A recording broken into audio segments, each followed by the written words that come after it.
midowga musharaxiinta uu hogaaminayo ra'iisul wasaaraha sidoo kale uu joogay madaxweynaha Puntland iyo taliyaasha ciidanka booliiska dhammaantood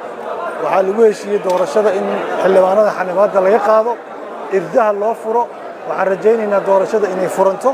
oo xildhibaanada ay soo galaan intoodii badnaada kooramkii xooggiisii waa jooga hoolka waana ay ku sugan yihiin maanta waa maalin weyn cid kastoo isku dayda inay caqabad doorashada u dhigatana insha Allah waa ka guuleysanaynaa 5 sanaan ku haynay dadkan dalka laga qabto dhibaatay ku haya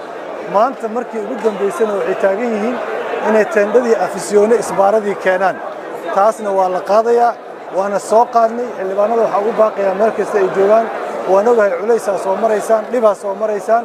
u dulqaata maanta waxaan yagleelaynaa hadduu ilaah yidhaahdo institutionkii ama golihii labaad ee baarlamaanka oo ah golihii shacabka waxaan rajaynaynaa xilli kasta ay nagu qaadato inaan meeshaan guddoon aan ka qaadno oo aan ku jihaadno oo runtii waxaa la yidhahdaa tan oo kale waa nafhur waa jihaad waa annagoo sooman weliba inaan hay-adahayna dawliga dhisanno oo nidaamka dimuqraadiga ee dhowr qof oo fidnawadayaal ah oo isbaaristayaal isku bedela haddeertaan waa kaxuma ereygaas inaan isticmaalo oo jidgooyo dhiganaya oo xildhibaanadii iyo senataradii la soo doortay u dhiganaya jidgooyaan marayna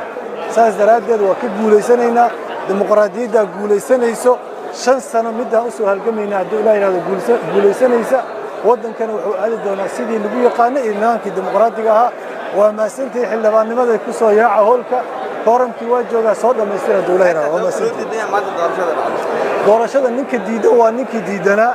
accusation-ka dalka geliyey fawdada geliyey maantana wuxuu diidan yahay in doorashadii la qabto doorashada waa in la qabtaa waddada keliya iyo halka keliya oon haysanana waa nidaamka doorashada inay dhacdo waana dhacaysa